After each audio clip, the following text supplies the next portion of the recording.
하나님 말씀 여호수아서 1장입니다. 여호수아서 1장 1절에서 끝까지 말씀 교독합니다. 1절 말씀 제가 먼저 받들어 봉독드립니다. 여호와의 종 모세가 죽은 후에 여호와께서 모세의 시종 눈의 아들 여호수아에게 일러 가라사대 네 종 모세가 죽었으니 이제 너는 이 모든 백성으로 돌아가 일어나 이 요단을 건너 내가 그들이 곧 이스라엘 자손에게 주는 땅을 나타내 너희가 하나님의 성전인 것과 하나님의 성령이 너희 안에 거하시는 것을 알지 못하느냐. 모든 정사와 근세와 능력과 주관하는 자와 이 세상과 오는 세상 일컫는 모든 이름 위에 뛰어나게 하시고 또 만물을 그 발 아래 복종하게 하시고 그를 만물 위에 교회의 머리로 주셨느니라. 교회는 그의 몸이니 만물 가운데 만물을 충만케 하시는 자의 충만이니라. 만물 안에서 만물을 충만케 하시는 자의 충만이니라. 평강의 하나님이 친히 너희로 온전히 거룩하게 하시고 또 너희 온 영과 혼과 몸이 우리 주 예수 그리스도 강림하실 때에 흠없게 보존되기를 원하노라. 너희를 부르시는 이는 미쁘시니 그가 또한 이루시리라. 하나님의 이루심, 사도 바울이 2000년 전에, 지금부터 2000년 전입니다. 이루시리라 하는 이 말씀에 어떤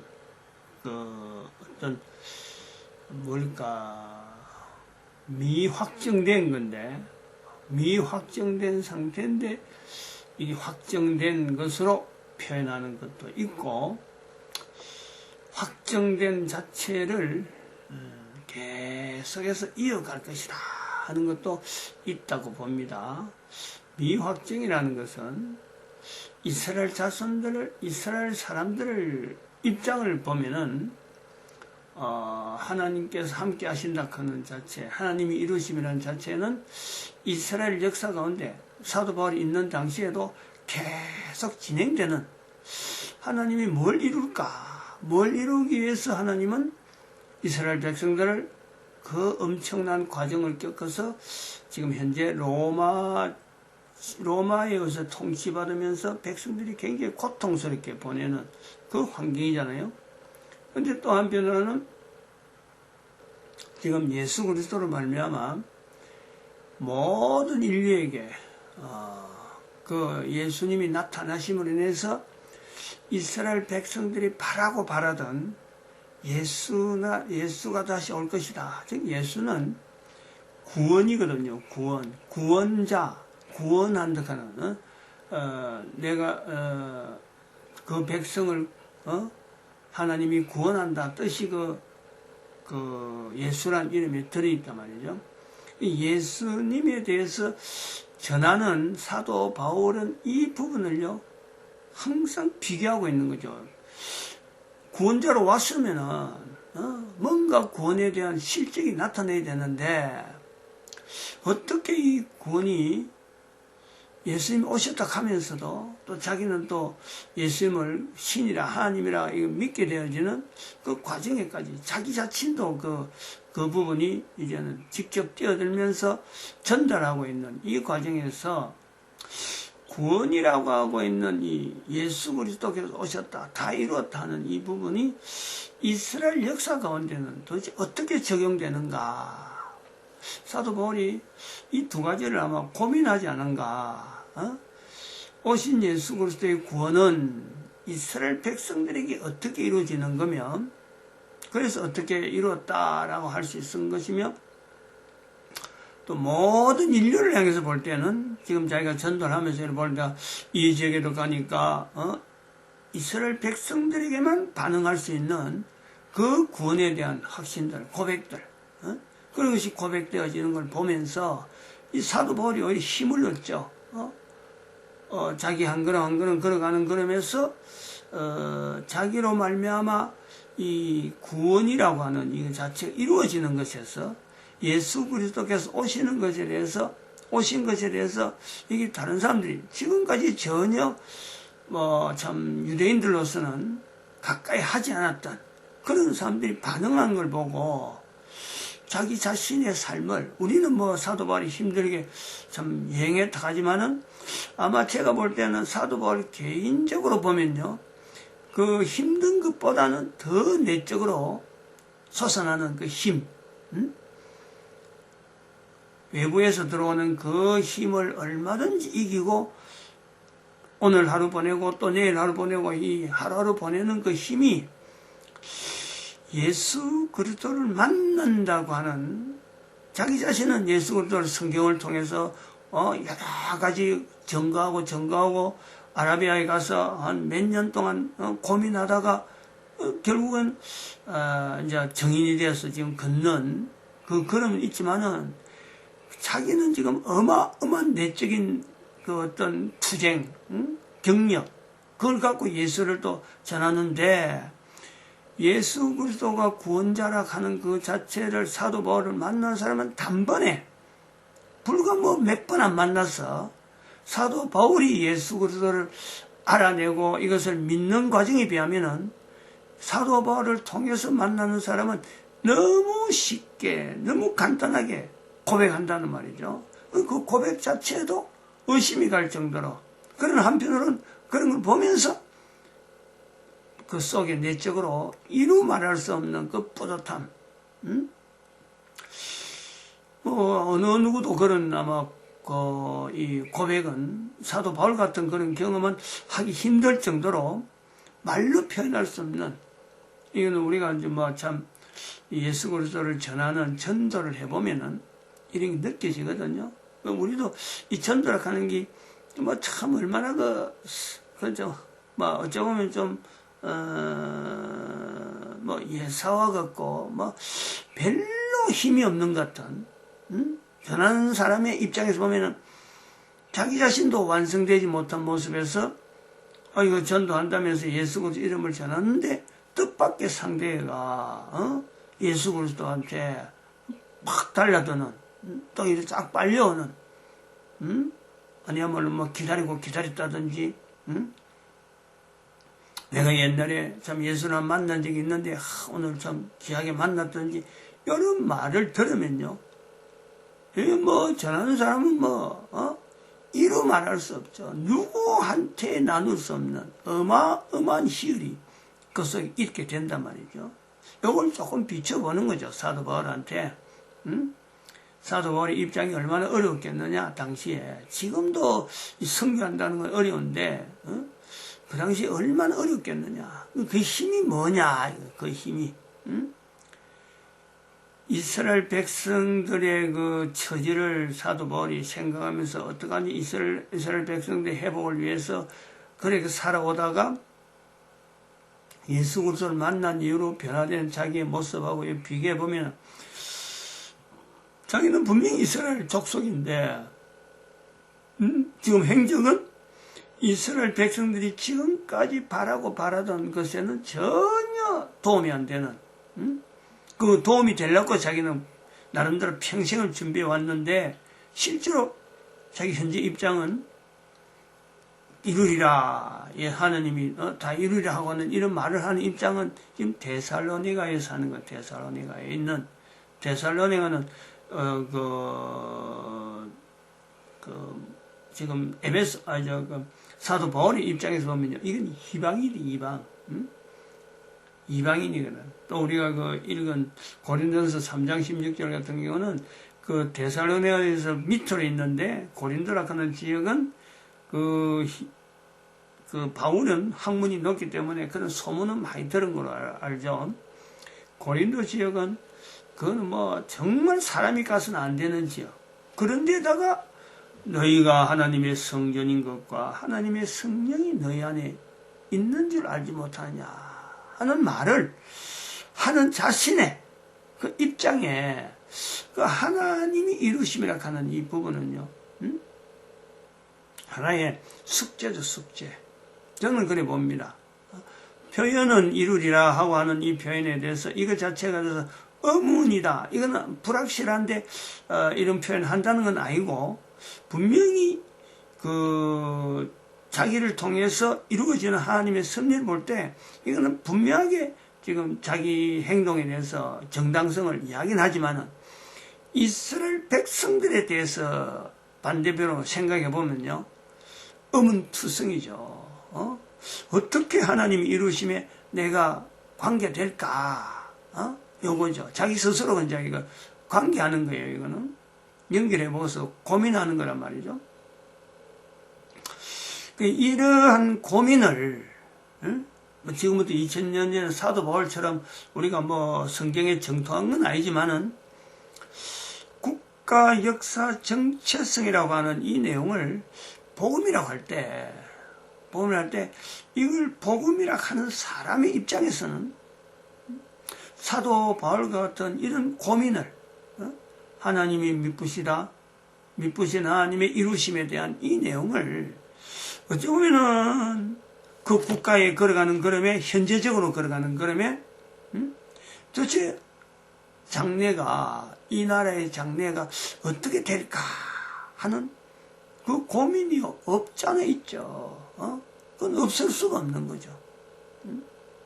왜냐하면 하루하루 살아가면서 지금 현재 환경에서 지금 현재에서 앞으로 1시간 후에 또 지금 현재에서 내일의 일에 지금 현재에서 1년 후의 일을요, 우리 인간은 알지를 못합니다. 알면은 오히려 안 돼요.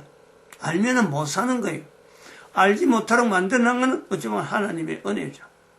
개인에게 당장에 있을 일을 알지 못하는 것은요, 오히려 하나님 앞에 우리가 은혜를 받는 거예요. 그러므로 우리는 더 의지하는 거죠. 의지. 하나님을 더 의지하는 거예요. 다음에 있는 일을 모르는 것 자체가 우리가 인간에게 비미완성으로 만들어진 것이 아니라 모르게 되어짐으로 해서 또한 살아가야 되니까 살아가야 되는 내일을 향해 분명히 우리는 살아가야 되는데 내일 일을 알지 못하는 것은 살아갈 일에 대해서 나를 이렇게 만드신 그 하나님을 의지하는 거예요. 의지. 우리가 여기에 하나의 어떤 해답, 나름대로 어떤 결정적인 어떤 해결책이 있지 않느냐. 현재로 보면 하나님의 이루심이라고 하는 이 내용은요, 이건 정말 어렵습니다. 정말 이 풀기는 어렵습니다. 그러나 과거의 여러 가지 흔적에 대한 내용을 하나님이 임마누엘이라고 하는 이 내용을 적용하는 데는 과거의 사건을 하면요, 이거는 분명하게 있죠. 분명하게 모든 나라에 확실하게. 근데 그 확실한 내용을 지금에 내가 못 맞춰가지고 앞으로 나가는 데에 이걸 미온적으로 지금 전에는 그래 왔지만은 앞으로 내가 못할 것 같다. 앞으로는 이게 될지 안 될지 적용하면요, 너무너무 불확실하죠. 여기에서 이제 하나의 답을 얻어야 될 것은 하나님한테 의지해야 되는 거죠. 의지. 의지하는 정도가 과거의 사건에 내가 참 임마누엘이라는 내용 알은 것에 대해서 거기서 끝나는 게 아니고 그 과거의 사건에서 임마누엘이 분명하기 때문에 현재 앞으로 되어질 일에 하나님의 인도하심이 더 확실하게 더 분명하게 내가 고백하고 다른 거는 어떻게 될 것이다. 사건 자체가 이래 될 거다 저래 될 거다 보다는 그 구체적인 내용보다는 분명하게 과거에 이만큼 인도하셨으니까 하나님의 의지하는 사람들이 많아지면 많아질수록 하나님이 인도하시는 쪽으로의 그 어떤 방향을 말을 자꾸 하고 자꾸 나타내면요, 그런 사람이 없어서 내가 말을 못하는 거지. 그런 말을 할 수 있는 사람을 자꾸 만들면은 과거의 사건을 하나님이 하셨다 하는 것에 대해서 자꾸 사람을 인식하게 만들고 해놓으면은 지금은 내 혼자 앞으로 이래 될 것인데 하고 하던 이 내용이 그런 사람들이 자꾸 많아진다는 거죠. 똑같은 내 입장하고 똑같다는 거죠. 서먹서먹 하다가도 말이 나올까 말까 나올까 말다가도 나와진다는 거예요. 사람이 많아지면은 전에 과거에 있던 사건을 임마누엘이라는 내용을 고백 안 해서 그렇지, 그걸 고백하게 되면은 지금 현재에서 앞으로의 되어질 일에 임마누엘이라는 것은요, 말 못할 사람이 없지. 이게 말이죠. 제가 지금 이 경험하는 이런 표현들이 그냥 뭐 어떤 이론적인 내용을 갖고 하는 게 아니라, 아까 말씀했지만 우리가 전도라고 하는 이 내용을 적용하는 거예요. 내 한 사람의 개인의 삶이라는 것은 한 사람 한 사람은 결국은요, 가장 어찌 보면 살아야 될 이유, 내 한 사람의 가치로서, 내 한 사람의 존재로서 누구든지 고민해 볼 수 있는 이 내용이요. 존재잖아요, 존재. 물론 이러한 생각은 남자들이 생각을 많이 하지, 여자들은 사실 이 존재, 내가 왜 존재하지, 이런 개념은요, 잘 안 해요. 그러니까 남자가 이걸 해갖고 이끌어 나가면서 계속 주지시키면은 여자들도 뭐, 여자들은 그냥 남자들이 주재하는 이 내용이 여자들은 따라올 수 있는 구조로 하나님 만들어 놨어요. 근데 이런 남자들이 자기의 존재에 대해서 내가 왜 존재해야 되지 하는 이 내용에 만약에 사도 바울 같은 이런 고민을 현재적으로 자기 나라의 역사, 그럼에도 불구하고 전도하는 현장에 나가야 된다 하는 이 내용을요, 자기 거하고 동일하게 자기 삶의 현장에서의 그 환경에서 하나님이 나를 이 땅에 존재하게 하는 것은 대한민국에 있는 역사를 통해서 어떻게든지 내 한 사람을 통해서요, 또 다시 일어날 일에 하나님이 함께 하십니다 하는 이 말을 전하는 내 한 사람의 위치가 있다. 요걸 인지만 한다면요,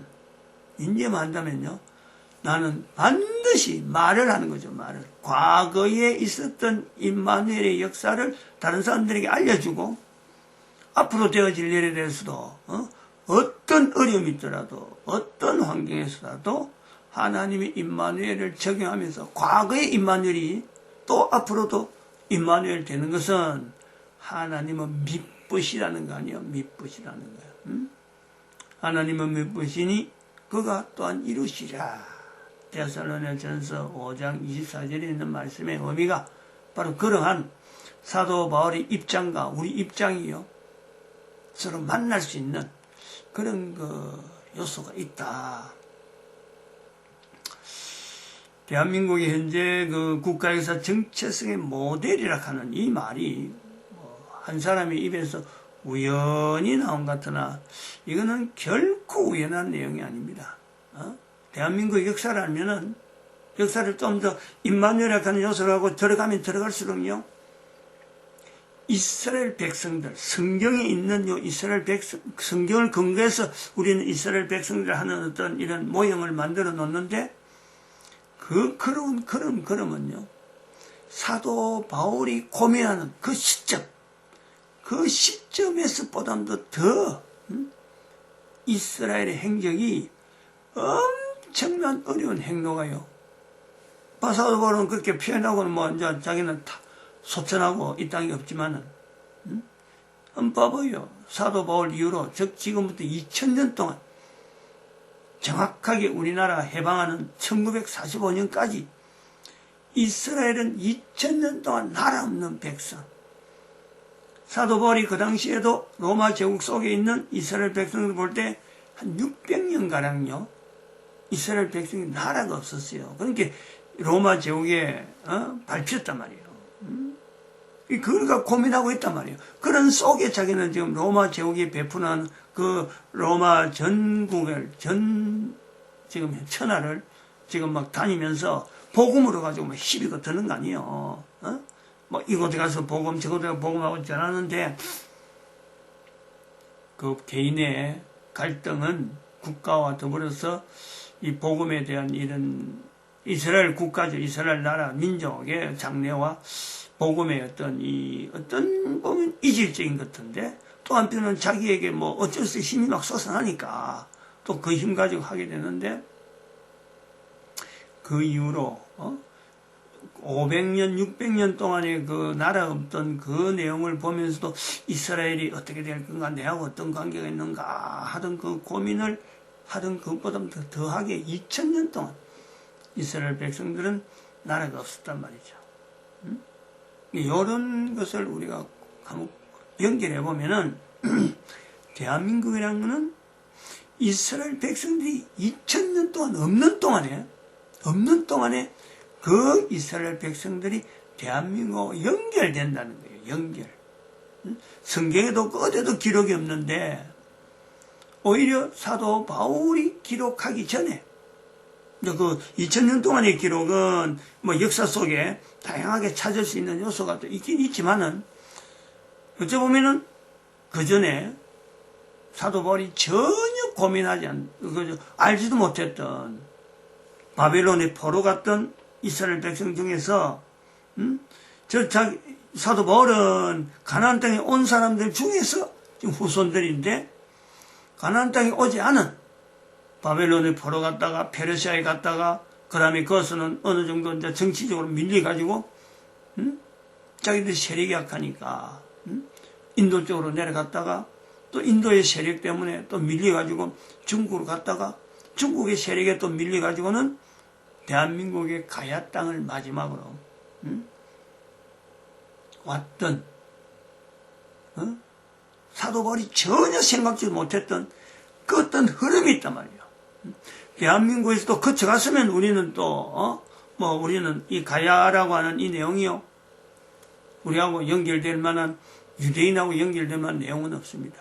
근데 우리는 땅끝이야, 땅끝. 대한민국의 위치가 옆에 있는 태평양이 있으니까 없어요. 우리가 기껏 생각한다면은 대한민국에 왔던 유대인들 중에 일부는 대한민국으로 오지 아니하고 일본으로 갔을 수가 있다. 대한민국에 잠깐 왔다가 그 다음에 또 땅끝이 있는 거하고 나가다 보니까 일본 땅을 만나게 되는 그 이상은 없는 거예요. 이 땅끝에 존재하고 있는 한국과 일본, 이것이 유대인에게 사도 바울에게 있는 고민과 우리가 연결해 보면은 하나님이 대한민국에서 또 일본과 더불어서 남겨지는 이 흐름이라고 하는 이것을 하나님이 어떤 섭리가 없겠느냐, 임마누엘이라고 하는 그 내용을 두고 그 믿부신 하나님께서 과거에 그들의 똥내었던 한 사람들이 그 수없이 있는데 그 한 사람 한 사람 고민을 사도 바울과 같은 고민을 하고 있던 사람들의 그 고민을 하나님은 듣지 않았을까? 사도 바울만 듣고 그 사람들은 안 들었을까? 동시대입니다. 사도 바울과 동시대예요. 그러나 예수 그리스도와 연결은 없는 겁니다. 없지만은 오지 않은 예수 그리스도를 바라는 것은요, 대한민국에 왔던 가야국에 왔던 사람들이 더 바라죠. 그거 바라면서 온 거니까 예수라고 하는 구원할 자가 올 거다 하는 그 고백을 이스라엘 백성들은 바벨론 포로 이전에 이미 온 이스라엘 백성들이 그 고백을 하고 있었어요. 이사야 시대부터 시작해서 바벨론 포로 되기 전에 100년 전에 이사야 선지자를 통해서 구원에 대한 이 고백을요 벌써 하게 되는 거예요. 그럼 이사야가 나오기 전에 이스라엘 백성들에게는 다 퍼져 있는 거예요. 이스라엘 백성들의 궁극적으로 지금 여기 여호수아라고 하는 이 위치하고 연결할 때 여호수아가 가나안 땅에 들어가듯이 가나안이라고 하는 지역 속에 살고 있는 그 사람들 입장에서 보면요, 사실은 이거는 구원자가 들어가는 거예요. 구원자가. 그런 입장을 가지고 유대인들은 가나안 땅에서 보낸 역사, 그 역사를 열왕기나 역대기서에서 그런 중심을 가지고 역사를 보는 시각이 생긴 거예요. 그러다가 바벨론 포로 갔단 말이에요. 구원할 자가 종국적인 궁극적인 구원자가 이스라엘에 나타날 것이다 하는 고백을 하다가 바벨론을 갔기 때문에 그 사람들이 동쪽으로 계속 갈 때에 바라는 것은요, 구원자에 대한 자기들이 걸어가는 그 자체도 하나의 지역마다 가나안의 여호수아가 가나안 땅에 들어가듯이 새로운 땅에 들어갈 때마다 그들에게 구원의 자리에 위치에 자기들이 가는 것 있지만은 또 한편 자기들이 그래 갈 수 있는 동력은 뭐냐니까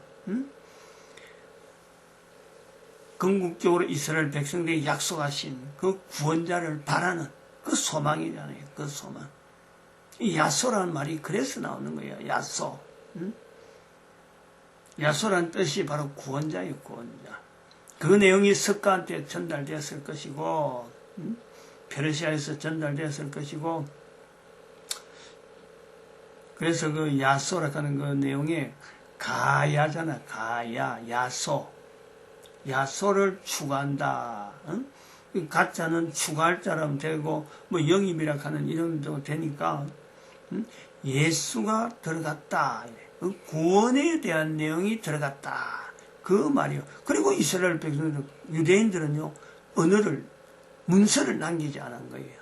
오직 가야밖에는 이름을 남기지 않았어요. 그래서 6개 뭐 가야로 구분되는 그것도 어쩌면 복음을 어떤 이 야소를 더 확장시키기 위한 장치로서 자기들이 분업을 해가지고 지역을 나눈 거로 그래 보는 게 통치를 위한 게 아니라 야소를 전하는 어떤 내용에서 전략으로 그렇게 구분하지 않았을까 하는 것을 우리가 추정을 합니다. 이 대한민국이요 그런 나라예요. 이스라엘 백성들이 못할 일을 지금은 이스라엘 백성들이 해야 될 일이 있는데 이제는 더 이상 못해요. 대한민국이 이걸 알아내버렸잖아요. 국가 역사 정치 해석이라는 이 내용을 갖고 알아내버렸거든. 자기들의 조상들이 해오는 걸 이스라엘 백성들은 2000년 동안 흩어지면서 살아남기 위해서 쩔쩔매다가 이걸 놓쳐버렸죠. 근데 우리는 오히려 그걸 지금 우리가 받아냈단 말이죠. 그러니까 이 나라에 나타날 하나님 역사는요, 성경의 어떤 내용을 갖고 연결해도요, 우리 민족에게 축복이에요, 축복. 축복만 남아있는 거예요. 복덩어리라. 왜냐하면 예수님 오신 날은 얼마 남았지? 해야 될 일은 남아있지. 아무 어느 민족에도 주지 못했던 그 역사 속에 성경에 나타나는 숱한 그 응어리 되어지는 그 축복의 덩어리 받아 누려야 될 백성들이 있는데 그 백성들이 지금 준비하는 과정에 우리나라 지금 현재 2020년 2월을 지금 보내고 있고 4월에 총선을 보고 있다 이래 보고 있습니다. 마치겠습니다. 기도드립니다. 할렐루야 함께 하시죠.